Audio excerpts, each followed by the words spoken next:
Bismillahirrahmanirrahim. Assalamualaikum warahmatullahi wabarakatuh. Alhamdulillah, assalatu wassalamu ala rasulillah wa ala alihi wa sahbihi wa man wala wa ba'du.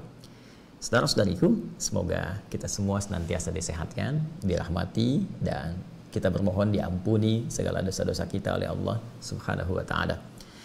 Terkhusus hari ini, alhamdulillah telah sampai di hari Ahad, hari kelima di bulan Dzulhijjah tahun 1441 Hijrah, dan mohon izin untuk senantiasa mengingatkan, tidak bosan dengan segala kerendahan hati, agar kita senantiasa mengevaluasi seluruh aktivitas kita. Semoga seluruhnya bisa bernilai amal soleh di hadapan Allah Subhanahu wa ta'ala, dan tentunya kita berharap seluruh amal soleh itu naik status menjadi amalan yang dicintai oleh Allah Subhanahu wa ta'ala. Karena itu tidak bosan untuk kita mencoba mengevaluasi amalan-amalan kita, ya, untuk kita lihat dan mencoba untuk kita sempurnakan dari hari ke hari sehingga menjadi lebih baik dari segi kuantitas dan kualitasnya. Teman-teman, terkait perjumpaan kita masih di 10 hari pertama bulan Dzulhijjah untuk berdiskusi terkait persoalan-persoalan ataupun amal-amal yang mungkin kita bisa maksimalkan di hari-hari mulia ini, mengacu pada pertanyaan teman-teman dan solusi yang disampaikan oleh para ulama kita yang tersambung pada petunjuk Rasulullah Sallallahu Alaihi Wasallam. Mohon izin kita coba langsung lihat apa yang teman-teman sampaikan. Bismillah. Dari Fulan, ya, saya tidak perlu sebutkan namanya, kita langsung saja. Assalamualaikum. Waalaikumsalam warahmatullahi wabarakatuh. Ustadz, izin bertanya, apakah hukum berkorban sedangkan orang tersebut belum diakikah ketika masa kecilnya? Mohon penjelasan. Makasih Ustadz. Baik, ya, semoga Allah rahmati saudara atau saudari kita ini beserta keluarganya dan menyertakan kita dalam pemberian rahmat Allah dimaksud. Pertanyaan ini saya duga juga mewakili sebagian saudara-saudari kita yang punya pertanyaan atau persoalan yang serupa, atau boleh jadi ini pun nanti akan bercabang kepada persoalan lain, seperti apakah boleh kurban disatukan dengan akikah dan hal-hal sejenis lainnya. Baik, kita coba uraikan dulu, dan seperti biasa kita pahami dulu dasar persoalannya sehingga pemahaman kita bisa lebih lengkap dan terukur, serta dari ukuran itu bisa menunaikan amalan dimaksud dengan lebih baik, ya. Ya, kita punya persoalan akikah di sini. Oke. Yang terkorelasikan dengan kurban. Kita akan pahami dasarnya dulu dari sini, ya, sehingga nanti dari dasar pemahaman ini kita bisa lebih memahami dan menyimpulkan hukum yang disampaikan oleh para ulama kita. Satu, persoalan terkait akikah. Kita lacak dulu keterangan para ulama kita yang tersambung dengan petunjuk Rasulullah SAW terkait bab akikah ini. Di antaranya kita temukan dalam kitab Sunan Abu Daud, jadi hadis riwayat Abu Daud, ya, rahimahullah, nomor hadis 2838.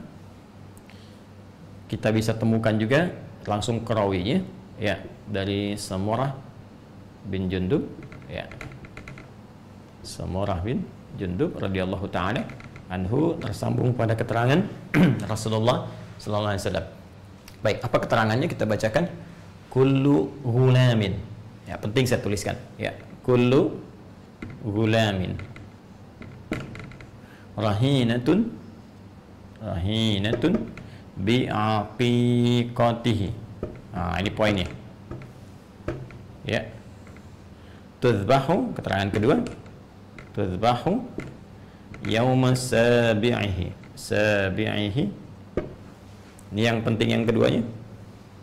Kemudian wa yuhlaqu wa yusamma. Ini tambahannya. Wa yusamma. Ini poinnya. Kullu ghulamin, setiap anak itu. Nah, ini segaris, ya. Setiap anak itu. Rahinatun bi'aqiqati, tergadai dengan prosesi akikahnya. Bagaimana ini ditunaikan? Kapan? Tuzbahu, dengan disembelihnya, ya, hewan akikah itu yaumas sabi'ihi, pada hari yang ke-7. Ini poinnya. Oke. Wa yuhlaqu, bersamaan dengan itu dicukur rambutnya bila ingin disempurnakan sampai cukur habis, ya, dibotaki. Wa yusamma, pun demikian diberikan nama terbaik untuknya. Jadi ada 3 proses di sini. Akikah, cukur rambut, diberi nama. Baik. Terkorelasi dengan ini juga ada hadis riwayat Imam At-Tirmidzi, ya, hadis riwayat Imam At-Tirmidzi. At-Tirmidzi, nama aslinya Muhammad, tumbuh berkembang di Tirmidz, ada yang menyebut Turmuz, disebut At-Tirmidzi. Nomor hadisnya 1519. Rawinya langsung dari suaminya Sayyidah Fatimah radhiyallahu taala anha, menantu Nabi sallallahu alaihi wasallam, sekaligus juga ini jadi keponakan beliau, ya, Ali bin Abi Thalib. Abi Thalib, ya, radhiyallahu taala anhu, karamahullahu wajah. Disampaikan qala aqta Rasulullah sallallahu alaihi wasallam anil Hasani bisyatin. Rasulullah SAW pernah melangsungkan akikah, ya, untuk cucu beliau Al Hasan, ya, pada kambing pertamanya. Pada kambing pertamanya beliau berkata kepada Sayyidah Aisyah. Jadi ada proses akikah di sini. Kemudian ada proses perintah beliau kepada Sayyidah Fatimah. Ya, saya evaluasi. Beliau berkata kepada putrinya Sayyidah Fatimah radhiyallahu taala anha, apa perkataan beliau? Perhatikan kalimatnya, ahliqi, cukur rambutnya, wa tasaddaqi bi zinati sya'rihi bi fiddatin. Kemudian bersedekahlah dengan hasil timbangan cukuran itu dengan perak yang serupa atau yang senilai dengan hasil cukuran itu. Dan tentunya diberi nama pada saat itu dengan Al Hasan. Jadi di sini ada akikah, ada juga prosesi cukur rambut. Ini penting nanti saya sampaikan terkait dengan penafsiran waktu prosesi akikah. Teman-teman sekalian, fokus di sini. Pertama, Nabi menyampaikan terkait akikah, kullu gulamin, setiap anak itu. Kata gulam biasanya dalam bahasa Arab itu dilekatkan pada anak dari mulai dia tumbuh, ya, menjelang sampai menjelang balig. Jadi belum sampai ke balig, ya, belum sampai ke balig, belum balig. Jadi kalau dia masih dalam kandungan janin, terlahir kemudian disebut maulud, ya, Quran surah ke-2 ayat 233, ya, Nabi menyampaikan sallallahu alaihi wasallam langsung firman Allah Subhanahu wa taala dari Al-Qur'an. Ya, apa firman-Nya? Wal walidatu yurdi'na auladahunna haulaini kamilaini liman arada ayyutimma radha'ah wa 'alal mauludi lahu. Ya, ini menunjuk kepada ayah yang baru diberikan karunia anak, disebut mauludi lahu. Ini sebagai berkah kepada orang tuanya. Jadi ketika anak itu lahir disebut dengan maulud, yang baru dilahirkan, lalu dari situ berproses menjadi sobi, bayi, ya, lalu tumbuh kemudian sampai menjelang balik disebut dengan gulam. Jadi dari anak itu mulai terlahir terus sobi, gitu kan, dari terus usia sehari, 2 hari, 3 hari, nah kemudian sampai menjelang balik, nama umumnya disebut dengan apa? Gulam. Baik. Ustaz, gimana kalau ada namanya gulam gitu ya? Apakah belum balik? Nah, mungkin ini pemaknaan berbeda, ya. Tapi secara umum namanya demikian. Nah, rahinatun, tergadai ia, kemudian diakikati dengan proses akikahnya. Saya mau sampaikan ini dulu teman-teman. Ya, akikah ini asal katanya dari kata akka, tadi ditemukan di sini di At-Tirmidzi nomor hadis 1519 dari sahabat Ali bin Abi Thalib. Beliau berkata akka Rasulullah sallallahu alaihi wasallam. Ini akka, ya, Rasulullah sallallahu alaihi wasallam. Sifatnya, keadaannya disebut dengan akikah. Akka itu asal katanya memotong, membelah, ya, menyembelih kalau kita sekarang lakukan terhadap hewan. Tapi asalnya memotong, akka, ya, memotong, membelah, memisahkan. Dari mana akar kata ini muncul? Ini yang paling menarik. Jadi diksi yang disampaikan dari ketentuan syariat itu begitu istimewa. Ya, bukan pilihan kata biasa, tapi nanti terkait dengan hikmah-hikmah tertentu. Saya mau gali dulu sedikit teman-teman sekalian ke atas. Jadi ketika manusia tercipta dengan sempurna, kemudian terlahir, selain fisiknya disempurnakan, Quran surah 95 ayat yang keempat, laqad khalaqnal insana fi ahsani taqwim, Kemudian juga diberikan perjalanan kesempurnaan akal, dari mulai informasi dari telinga sampai ke mata, sampai ke pikiran, sampai akal sempurna. Pun demikian jangan lupa ada kesempurnaan dari inti kehidupan, roh, jiwa, nafasnya. Nah, jiwa kita ini menjadi sempurna ketika kita mulai kemudian menjalani kehidupan usia 4 bulan, kemudian dilahirkan. Saat kesempurnaan ini terjadi, ada dua potensi yang melekat dalam jiwa itu. Satu potensi baik disebut dengan takwa, yang kedua potensi kurang baik disebut dengan fujur, nama lainnya nafsu. Ini nanti bisa kita lihat di Quran surah ke-91 Asy-Syams. Ya. Ayat ke-7 sampai dengan 10. Ya, wa nafsi wa ma sawaha, ketika nafas itu telah tercipta dengan sempurna, fa alhamaha fujuraha wa taqwaha, maka dengan kesempurnaan itu diilhamkanlah kemudian ada jiwa fujurnya, jiwa takwanya. Takwa potensi kebaikan, ya, di sini puncaknya ada dibisikkan oleh para malaikat. Fujur itu potensi hal yang kurang baik, lawan dari takwa. Jadi kalau ada jujur, ada bohong, ya, kemudian ada tawadhu, rendah hati, ada sombong, demikian seterusnya. Yang fujur ini didesain oleh Allah untuk menjadi katalis, ya, supaya yang baik-baiknya ini bisa muncul. Sebab kalau nggak ada yang ini, yang satu ini fujur, ini nggak akan bisa naik. Ya, saya pernah terangkan ini dalam edisi Sitama terdahulu. Nanti Anda bisa cek kembali. Secara cepat, fujur itu nama lainnya disebut dengan nafsu. Ya, jadi kalau takwa tadi bawaan sifat malaikat, karena itu malaikat selalu baik, tak pernah salah. Quran surah 66 ayat ke-6.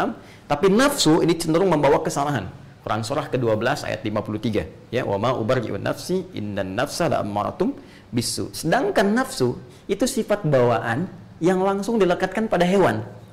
Makanya kalau hewan berbuat banyak kesalahan dan tampil tanpa pertimbangan, ya, hewan senang tampil tanpa busana, hewan buang kotoran di mana-mana, ya, hewan melakukan hubungan gitu kan yang tanpa kontrol dan seterusnya. Karena memang sifat fitrah hewani itu tercipta dengan nafsunya. Nah, yang paling menarik adalah teman-teman sekalian, Allah Subhanahu wa taala melalui petunjuknya kepada Rasulullah sallallahu alaihi wasallam memberikan dengan sifat kasih dan sayang yang sangat luar biasa, memberikan arahan agar sejak bayi itu terlahir, manusia itu mulai terlahir, dari mulai tumbuh sebelum balik nih, sebelum semua yang baik dan buruknya dicatatkan sebagai pertanggungjawaban hisab di hari kiamat nanti, diminta oleh Allah melalui petunjuk Rasulullah, "Hei, taklukkan dulu nafsunya. Simbolkan dengan potong itu." Ya. Maka disimbolkanlah dengan ibadah yang diberi nama dengan aqiqah, dari kata aqqa tadi. Memutus kecenderungan nafsu nanti untuk bisa tumbuh di masa-masa baliknya dan bisa dikontrol saat dia tumbuh itu dan diarahkan untuk memotivasi takwanya menjadi katalis supaya nilai kebaikannya yang muncul. Nah, disimbolkan ini lewat pemotongan hewan karena nafsu tadi melekat pada fitrah hewani. Jelas ya? Bisa dipahami ya? Karena itu hewan kemudian dihadirkan, dipotong itu untuk simbolisasi sebagai ajaran syariat bahwa dengan itu diharapkan anak ini tumbuh menjadi pribadi yang bisa mengontrol nafsunya. Itu diantara hikmahnya. Ya, karena itu anak kalau dia tumbuh kemudian bersikap kurang baik kepada orang tuanya, ya kan interaksi pertama dengan orang tua kan di keluarga. Ketika ada anak yang tumbuh menjelang dia balik, bersikap kurang bagus pada orang tua, kata-kata yang kurang bagus, kata-kata kasar dan sebagainya, maka mohon izin, mohon maaf, itu dalam bahasa akhlak disebut dengan uququl walidain. Uquq, ya, uququl walidain. Seakar dengan kata ini dari akon juga. Uquq, sifat durhaka anak. Karena itu diharapkan dengan akikah itu sifat ini akan dipotong dari sejak kecil. Kemudian nafsunya mulai bisa dikontrol sehingga tumbuhlah dia kemudian menjadi pribadi yang baik di masa yang akan datang. Itu pun juga harus disertai dengan penyertaan lingkungan yang baik. Orang tua merawat dengan baik, lingkungan ditempatkan di tempat yang baik. Ini diantara hikmah Nabi ketika menyebut kata maulud lagi tadi. Kullu mauludun yuladu, kullu mauludin yuladu alal fitrah. Ya, fa abawahu yahwidanihi aw yunassiranihi aw yumajjisanihi. Kullu mauludin, setiap yang terlahir dari lahir sudah ada fitrahnya. Ya, cuma nanti pengaruh lingkungan yang membuat dia berubah, bahkan mungkin boleh jadi dia menjauh dari Allah Subhanahu wa taala. Ya. Fokus baik-baik teman-teman, jadi paham ya ini. Nah, proses ini dilangsungkan kapan? Dilangsungkan ini batas awalnya, tudzbahu yauma sabi'ihi. Disembelih akikah ini untuk menjadi simbolisasi dalam syariat tentang pemotongan potensi nafsu, batas awalnya hari ke-7. Ya. Nah, ada yang mengartikan harus hari ke-7 gitu kan, hari ke-7 di akikah, kalau nggak hari ke-7 udah lewat misalnya kan. Saya menghargai pendapat dimaksud, tapi barangkali saya lebih cenderung kepada pendapat dari ulama lain, khususnya juga yang menerangkan riwayat-riwayat ini. Siapa yang menerangkan riwayat ini diantaranya? Al-Imam At-Tirmidzi. Ya, beliau memberikan keterangan bahwa jika tak memungkinkan di hari ke-7, ini bisa hari ke-14, ya, kelipatannya. Bisa, jika tak memungkinkan bisa hari ke-21 misalnya, jadi bisa hari ke-7, hari ke-14, hari ke-21. Bahkan tadi ada yang memperluas pemaknaan ini kembali ke batas akhir, ke sini, gulam. Jadi batas awalnya hari ke-7 supaya ada kelapangan, ya, masa baru lahiran langsung dipotong misalnya kambing, kan juga boleh jadi bisa menyulitkan, ya, sedang fokus kepada perawatan anak belum bisa maksimal, maka batas awalnya hari ke-7, ya. Kemudian batas akhirnya kapan? Ini kalimat ini, kullu gulamin, sampai batas anak ini sebelum balik ini yang berakhir. Ya, jadi kalau sudah lewat gulam, ya sudah bukan anak-anak lagi namanya. Ya, sudah masuk kategori balik. Ini balik, sudah masuk kategori dewasa, jadi remaja, jadi pemuda dan seterusnya. Nah, jadi ini batas akhirnya di sini. Saya lebih cenderung ke sini. Ini batas awal, ini batas akhir. Ya. Nah, kalau kemudian sudah mencapai ke batas akhir ini, ya sudah. Ya, sudah tidak berlaku lagi kemudian hukum akikahnya. Ya, akikah itu ingat, hukumnya bukan wajib, ya. Akikah itu sunnah. Tapi ingat, jangan dipandang remeh, sunnah yang sangat ditekankan. Ya, kenapa ditekankan? Tadi karena ada hikmah penting yang terkait berkelindan di balik syariat ini. Jadi anak ini diharapkan tumbuh, ya. Kalau sudah tumbuh dewasa, maka ini sunnahnya ini walaupun sangat muakkad ditekankan tidak berlaku lagi, walaupun boleh kemudian Anda ganti ini ke depan misalnya dengan sedekah. Boleh dengan diniatkan ini, misalnya saya pengen sedekah, saya laki-laki waktu kecil belum sempat ibu saya mengakikah, ya, atau ayah saya setelah dewasa ingin sedekah dengan senilai akikah ini, senilai 2 kambing, boleh, sah dilakukan, ya. Tapi yang penting itu esensinya. Jadi akikah itu diniatkan salah satunya dengan harapan anak tumbuh jadi baik dan disertai dengan pengawasan orang tua dan menempatkan pada lingkungan yang terbaik. Jadi kalau ada anak di akikah terus orang tuanya tidak mengikuti, ya, turunan dari akikah ini, ya memang di akikah kambingnya bagus-bagus, cuma ya dibawanya ke tempat-tempat yang kurang bagus. Ya, anak baru tumbuh dibawa ke diskotik misalnya, anak tumbuh dibawa ke tempat-tempat maksiat yang nggak akan nyampe kepribadian baik ini. Ya, hikmahnya itu. Tapi kalau Anda pun orang tua belum sempat saya akikah, tapi berharap berikhtiar, nggak ada juga. Tapi orang tuanya merawat dalam keadaan yang baik, mengajarkan Quran dan sebagainya. Sehingga ketika anak ini tumbuh dewasa, muncul kesadaran-kesadaran terbaik. Bahkan dia melihat lagi keadaan sewaktu kecilnya. Nah, ketika melihat itulah kemudian ada tumbuh nilai-nilai kebaikan, dia boleh bersedekah. Tadi seperti yang saya sampaikan. Jadi hikmahnya ke sini teman-teman sekalian. Ini berpahala. Ya, tapi kalau lewat masanya, kemudian tentunya tidak ada lagi kesunahan yang ditekankan akikah, tapi boleh kemudian Anda niatkan untuk misalnya bersedekah dengan senilai ini. Persis seperti begini, tahajud itu kan sunnah muakkadah. Tahajud malam kan, sunnah muakkadah, bukan wajib ya, hukumnya, tapi sunnah, tapi sangat ditekankan karena ada banyak kemuliaan yang tidak didapatkan dalam sholat-sholat selain tahajud. Itu ada di Quran surah ke-17. Ya, ayat 79 sampai dengan 81-nya. Wa minal laili fatahajjad bihi nafilatan lak. Di antara sebagian malam bangun tunaikan tahajud. Nafilah, ya, itu nafilah, penyerta, ya, tapi penting. Penyerta kepada yang pokok, yang wajib diikutkan, ya, sunnah hukumnya, nafilah jenisnya, tambahan. Nafilah itu tambahan. Tambahan dari yang pokok, tapi penting sekali, saking pentingnya kalau bisa tunaikan. Ya, nanti kalau ada orang sudah terbiasa tahajud, tiba-tiba malamnya nggak sempat bangun gitu, ya, karena faktor tertentu, besoknya kemudian dia bangun, ya, maka ada waktu-waktu yang kiranya sudah lewat dari tahajud, tapi besoknya masih ada, maka Nabi dalam satu riwayat dan disampaikan informasi dari para ulama, menyampaikan amalan-amalan yang kiranya bisa untuk menggantinya. Misal dengan apa? Menambah di sholat duhanya, ya, ditambahkan jumlah bilangan rakaatnya. Ya, kalau tidak pun lewat dari bilangan duha itu sampai ke zuhur kan sudah lewat dari waktu duhanya, ya. Karena dari itu dia mungkin bisa ganti dengan perbanyak sedekah, banyak baca Quran, walaupun tentunya amalan ini tidak disamakan dengan tahajud, tapi niat itu yang diukur oleh Allah Subhanahu wa taala dan kesungguhannya untuk bisa menunaikan amalan-amalan dengan baik. Dan bahagianya kita, amalan itu ditimbang, dinilai oleh Allah berdasarkan niat dan kesungguhan. Innamal a'malu bin niat. Kemudian tentang kesungguhan di Quran surah ketiga ayat 142. Ya am hasibtum an tadkhulul jannata walamma ya'lamillahu alladhina jahadu minkum wa ya'lamas sabirin. Untuk bisa bekal ke surga itu Allah akan melihat kesungguhan kita dalam menunaikan amalan-amalan. Ini poinnya, ya. Jadi dari sini bisa terjawab kalau sudah dewasa, maka tadi ya tidak harus Anda berpikir untuk akikah lagi, tapi Anda boleh kemudian memikirkan, merencanakan, berikhtiar untuk sedekah, ya. Nah, seperti ini, jelas. Dan sedekah yang paling bagus, ya diantaranya waktu-waktu seperti ini bisa memperbanyak infak atau Anda alihkan kepada kurban tadi, ya kurban. Kurban, teman-teman sekalian, ini poinnya. Ya, sudah.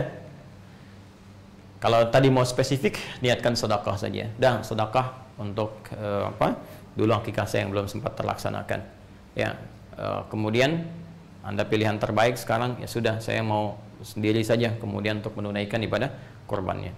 Nah, sekarang muncul pertanyaan kedua, Ustadz, bisa nggak saya satukan kurbannya dengan akikah? Ini. Baik dalam kasusnya serupa di sini, misal lahiran anak pas menjelang Dzulhijjah, ya kan? Begitu lahir, pas waktu-waktunya mau kurban. Bisa nggak di hari ke-7 ini atau kelipatannya misalnya saya sekalian kurban, sekalian akikah. Ya, atau tadi saya mau sedekah, bisa nggak disamakan sedekah dengan kurbannya? Nah, di sini para ulama terbagi pada dua pendapat utama. Yang pertama, teman-teman sekalian, ada di kitab Musannafnya Ibnu Abi Syaibah. Ya, Musannaf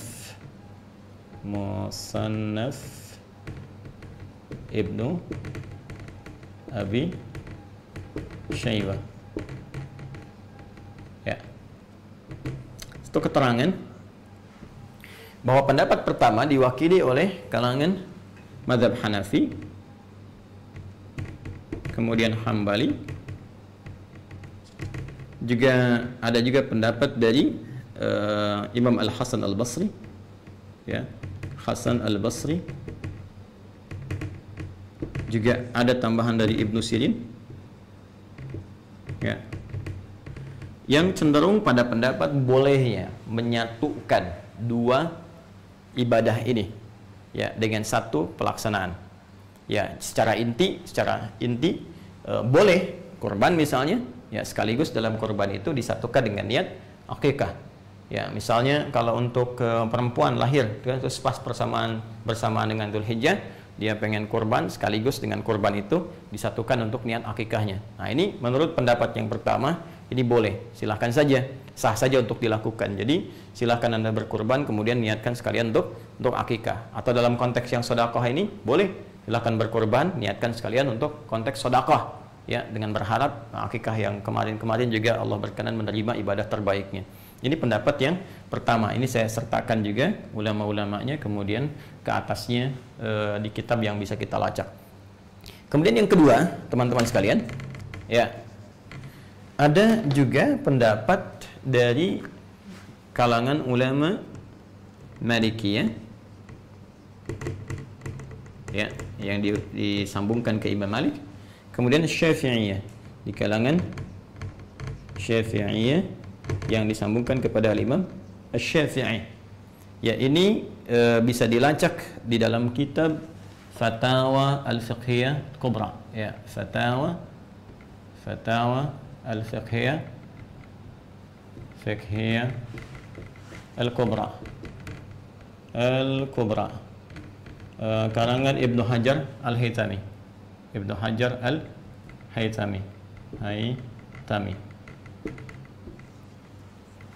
Nah, ini menarik pendapatnya.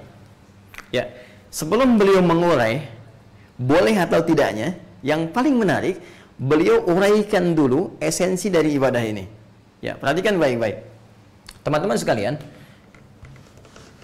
akikah seperti kita ketahui itu ibadah yang ditunaikan untuk bisa dengan ibadah itu diharapkan menjadi pengarah kepada anak dengan izin Allah supaya tumbuh lebih baik di masa depan. Karena itu ibadah ini spesifik ditujukan kepada anak. Kalau dalam bahasa kitabnya fidaul walad, ya. Jadi penebus anak. Ini ibadah untuk anak sebelum dia dewasa.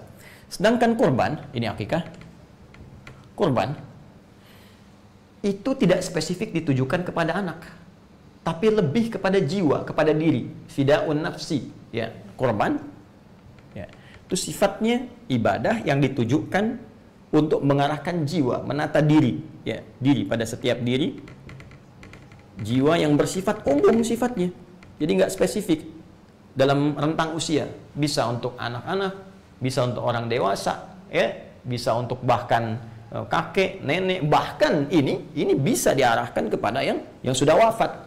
Ya, ada orang sudah meninggal dunia kemudian ingin dikorbankan, ini masih boleh. Akikah tidak. Ya. Jadi dari sini dilihat kemudian oleh para ulama Malikiyah, Syafi'iyah dengan referensi yang saya sebutkan, karena sifatnya ini berbeda, beda jenis, ya, tidak sama, maka mereka lebih cenderung untuk memisahkan akikah dengan kurban. Akikah tersendiri, kurban tersendiri. Jadi kalau Anda ingin akikah, silahkan niatkan akikah, ya, dengan ketentuan yang berlaku. Kalau Anda ingin kurban, maka silahkan niatkan kurban. Nah, kapan waktunya? Kalau ada waktu akikah, karena spesifik akikah itu waktunya terbatas sampai menjelang dewasa, maka dalam konteks ini dahulukan akikah dulu. Jadi kalau ada pertanyaan yang ketiga, Ustadz, mana yang dahulukan, akikah atau kurban? Maka dalam konteks ini, jika waktunya bersamaan dengan waktu spesifik akikah, anak ini lahir sampai tumbuh sebelum balik misalnya, ada rezeki yang Allah titipkan pada kita, maka yang dahulukan akikah. Kenapa? Karena kurban ini waktunya itu masih panjang. Setiap tahun masih bisa ada. Anak telah dewasa pun masih kurban untuk bisa untuk diri sendirinya. Bahkan telah meninggal pun bisa dilakukan kurban yang diniatkan ditujukan untuk yang tadi yang disebutkan, yang telah wafat. Ya, jadi dahulukan akikah kalau momentumnya bersamaan. Tapi kalau momentumnya sudah lewat dari sini, Anda bisa dahulukan kurban. Jelas ya? Kurban dahulukan karena ini sudah lewat waktunya. Kecuali tadi Anda ingin bersedekah untuk berniat menutup akikah yang telah lalu, bukan ibadah akikahnya tapi sedekahnya yang Anda lakukan. Maka itu pun terpisah, silahkan bersedekah di waktu yang lebih umum dan dahulukan kurban di waktu yang bersamaan dengannya, yaitu waktu-waktu di awal Dzulhijjah sampai dengan hari tasyriknya. Nah, ini analoginya begini. Jadi dalam syariat itu, ini tajam sekali ya, tajam sekali.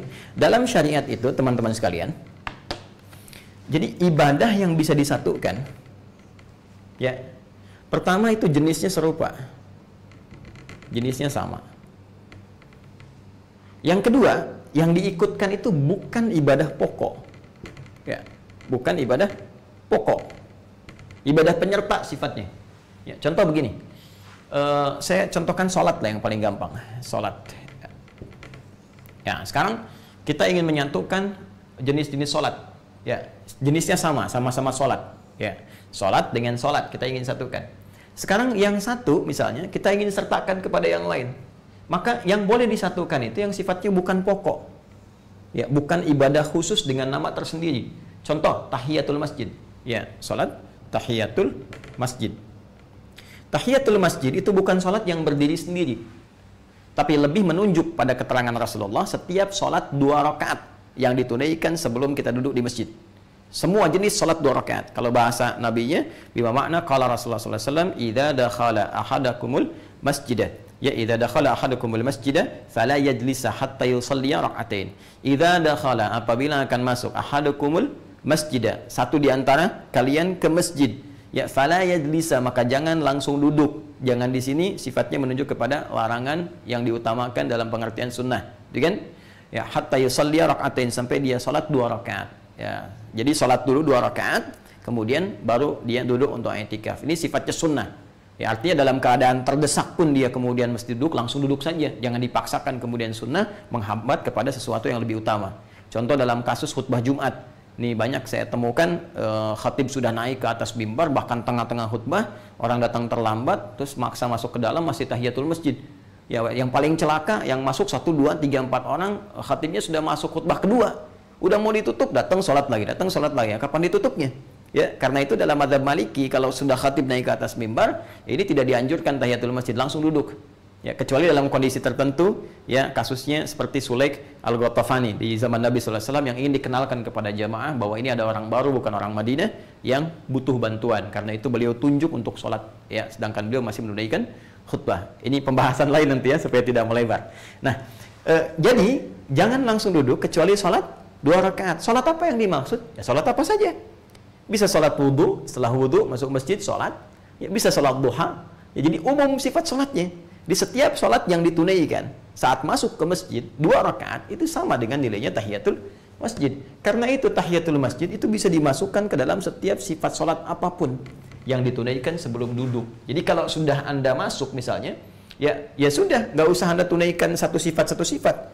Ya, contoh begini, mohon maaf ya, ini untuk simpel ya penyatuan.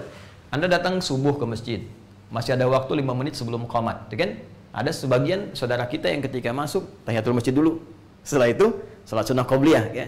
Tidak dilarang, sah-sah saja boleh, silahkan, tidak ada masalah di sini. Tapi sebetulnya Anda bisa membuat simpel. Bagaimana caranya? Masuk, tunaikan 2 rakaat sebelum subuh. Ketika Anda tunaikan qobliyah subuh 2 rakaat sebelum subuh, ya itu saat masuk masjid lalu Anda duduk i'tikaf, itu sama nilainya sudah mencakup kepada tahiyatul masjid. Ditunaikan satu sholat sudah mencakup 2 sholat di sini, ya, disatukan dalam satu ya syariat yang sama, dalam satu pelaksanaan yang serupa. Jadi sisanya tahiyatul masjid digabungkan dengan tadi qobliyah subuh, ya, niatnya qobliyah subuh, penamaannya sudah masuk tahiyatul masjid dengan sifatnya. Dari situ sisa waktunya Anda gunakan untuk berzikir, bisa berdoa, kan mustajab ya di antara adzan dengan iqamah. Ya, dengan demikian Anda teruskan amalan-amalan lainnya. Ini menyatukan 2 jenisnya sama-sama sholat, yang satu bukan pokok. Nah sekarang gini, akikah dengan kurban, jenisnya sama nggak? Sama-sama nyembelih hewan, ya kan? Sama-sama menyembelih kan? Bahkan hewannya bisa sama, kambing kan sama kan? Baik, kambing dan sejenisnya itu bisa ada kesamaan. Cuma sekarang, apakah yang satu pokok yang satu bukan, atau dua-duanya pokok, satu ibadah yang terpisah? Nah, ternyata setelah diteliti, ini dua-duanya menjadi pokok dan 2 ibadah yang terpisah. Kurban, akikah.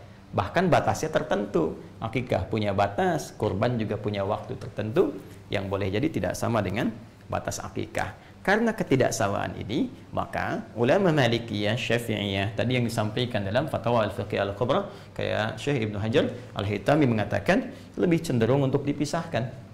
Ya, dengan waktu-waktu tertentu seperti tadi uraian telah saya sampaikan. Ya, Syekh Utsaimin di sini cukup bagus, ulama kontemporer. Beliau telah wafat dan kita doakan semoga beliau dirahmati dan merahmati seluruh ulama-ulama lainnya. Saya sebut Syekh Utsaimin untuk mencontohkan sikap ini loh, yang tadi. Beliau itu kan Hambali, jadi pengikut di mazhab Imam Ahmad bin Hanbal. Kemudian juga salah satu ulama yang sangat istimewa di rezim Saudi yang sekarang ya. Dan beliau telah wafat dan beliau punya corner ya, pojok Syekh Utsaimin di Hotel Sofwa. Jadi kalau Anda masuk ke Hotel Sofwa, masuk dari pas jajar dengan Masjidil Haram itu lurus, sampingnya Zamzam persis nempel ya. Anda lurus masuk, kemudian dari situ naik eskalator pertama, masuk, kemudian ada toko-toko, naik lagi satu eskalator ke atas lagi ya. Begitu naik eskalator ke atas, sebelah kanannya ATM, tukang es krim, balik ke kiri. Nah, dekat ke kiri itu langsung ada pojok Syekh Utsaimin di situ. Jadi Anda bisa lihat. Terus naik lagi ke atasnya itu sofa. Ya, sebelah kanannya tukang cukur, 30 real. langsung bersih gitu. Nah, itu ada di situ. Syekh Utsaimin cukup menarik. Beliau itu condong kepada mazhab Hambali sebetulnya. Ya, kata beliau bisa disatukan, tapi akan lebih bagus kalau menurut saya pribadi, kata beliau, bisa dipisahkan. Jadi kalau ada anggarannya, kalau anggarannya itu bisa mencakup 2 ini, kata beliau akan lebih bagus kalau dipisahkan. Jadi mengambil yang pertengahan, satu untuk akikah, satu lagi untuk korban. Saya ingin menunjukkan betapa sikap para ulama-ulama itu begitu objektif, begitu teduh, kan? Kemudian saling menghargai pendapat yang lain, saling mencari jalan tengah. Terus tidak ada berniat untuk menjatuhkan, mencela, apalagi ingin menganggap yang lain mesti turun, yang ini mesti naik, tidak. Dan itu sebetulnya bagian dari karakteristik yang harus dimunculkan dan kita saling mendoakan. Nah, untuk itu kembali kepada pertanyaan tadi, kita simpulkan bahwa Dalam konteks ini, bagi yang sudah masuk dewasa, kan melewati batas masa baligh, akan lebih baik kalau ada kelebihan rezeki bisa bersedekah, kan, dan salah satunya diniatkan bisa menutup akikah yang telah lalu, kemudian ya sampaikan masa iya kemudian akikah lagi, kemudian cukur lagi sampai botak terus namanya ditetapkan lagi, kan juga harus ada penyesuaian. Kemudian yang kedua, jika ada bersamaan akikah dengan korban, mana yang didahulukan? Saya pribadi tadi lebih cenderung kepada sikap yang diambil oleh para ulama Malikiyah, Syafi'iyah. Jika memang ada rizki yang berlebih, kita bisa pisahkan antara akikah kemudian dengan kurban, karena ini dua pokok ibadah yang berbeda, yang tidak sama, yang ketentuannya juga memiliki ketentuan masing-masing. Jadi kalau waktunya pas anak itu lahir, saya lebih cenderung akikah dahulukan, ya, karena kurban bisa masuk di masa-masa berikutnya. Walaupun Ustadz, bagaimana kalau anak itu wafat? Kan bisa kurban diniatkan untuk anak, tapi kan nggak bisa akikah diniatkan untuk anak kalau anaknya sudah wafat, ya. Baik, jadi dahulukan akikah dulu. Nah, kalau terbalik situasinya sudah dewasa, maka dahulukan kurban dulu, ya, karena waktunya khusus. Nanti setelah kurban, kalau Anda ingin bersedekah mengganti yang akikah, maka itu silahkan dengan segala kelapangan, dan semoga Allah menerima amal ibadah dan merahmati kita semua. Kurang lebih ini, ya, saya bisa menjawab dari awal dengan cepat, misalnya ini hukumnya begini, paling-paling selesai 2 menit, 3 menit. Tapi kan kedalaman ini nggak kita temukan. Jadi mohon izin untuk bersabar kalau sekiranya ada pertanyaan. Saya bahas kadang mungkin, wah ini kok kemana-mana, bukan kemana-mana, karena memang korelasinya ke situ gitu, ya. Jadi agak lebih panjang supaya kita bisa memahami dengan lebih baik. Saya kira itu, barangkali ada keterangan ulama lain yang lebih baik, dan sangat mudah Anda bisa meninggalkan apa yang saya sampaikan dan mengambil pendapat ulama lain yang kiranya lebih mudah untuk diamalkan sesuai dengan ketentuan Al-Quran dan Sunnah Rasulullah SAW. Demikian teman-teman sekalian, semoga bermanfaat, ya, semoga Allah memberikan taufik. Subhanakallahumma bihamdika asyhadu an la ilaha illa anta astaghfiruka wa atubu ilaik, wa akhiru da'wana alhamdulillahirabbil alamin. Assalamualaikum warahmatullahi wabarakatuh.